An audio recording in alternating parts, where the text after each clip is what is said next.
Hey folks, everybody's talking about the new movie Civil War. I went and saw it yesterday. I'll give you my take on it. Plus, I'm going to share with you another video production that I think you should watch because it's a pretty good lesson for new preppers. Hang on.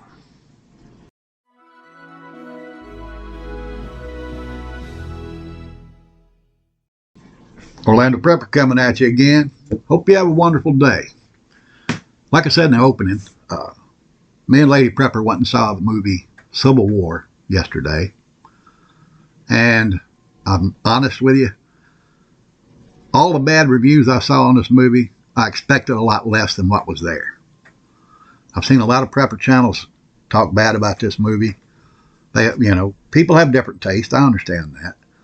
But when some of them are doing evaluations of scenes in the movie, and I get there and I see it, and it's absolutely not what they're saying, I understand why they didn't like the movie. They either didn't see it, they didn't understand it, or they don't know shit about war. It's that simple.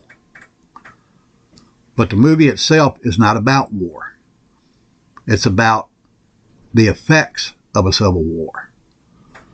It's about these reporters that are trying to make it to Washington, D.C. to go interview the President of the United States before the opposing forces from the West Coast gets there. And it's the story of those people and what they had to cope with as they travel on the road, the encounters they have with people that are being affected by this war. That's what this is about. Plus, it's about the importance of true journalism. True journalists telling the story of what's happening, trying to capture it and get it out to the public, which is something we probably wouldn't see nowadays if we did have a civil war. Everything is so slanted, it's ridiculous. But this movie takes all of that politics out of it and just shows you what journalism should be, how they should cover the things going on around them, and the effects that what they are seeing this war is having on the people around them.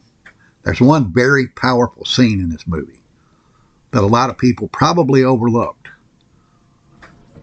It's a scene where they're in this little town, and they go into like a football stadium, look like a high school football stadium.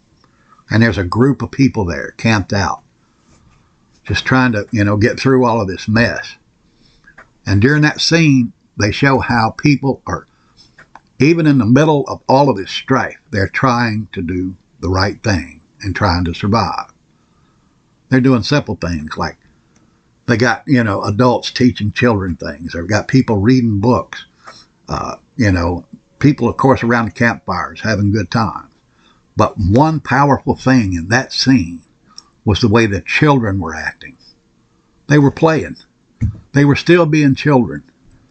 This is 6, 7, 8-year-old children running around trying to, have a great time with each other in this community.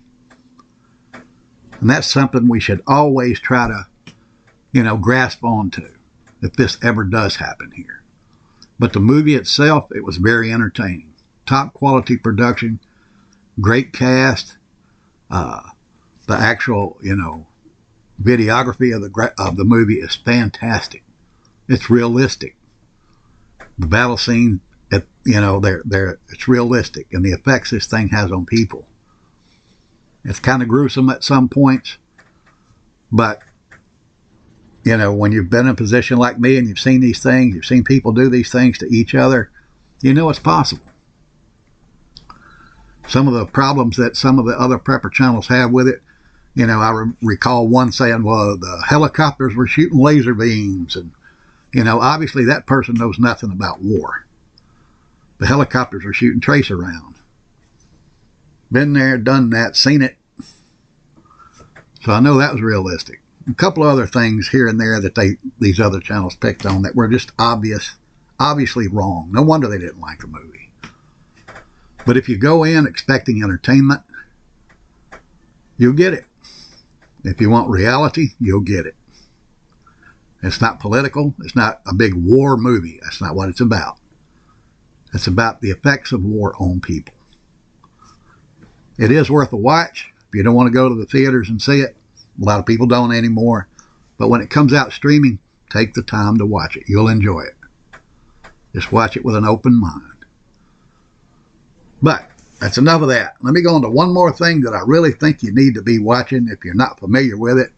The production is kind of cheesy. It really is. It's a low-budget production. The acting's not the best in the world. But it's a series on Amazon Prime called Daily Bread.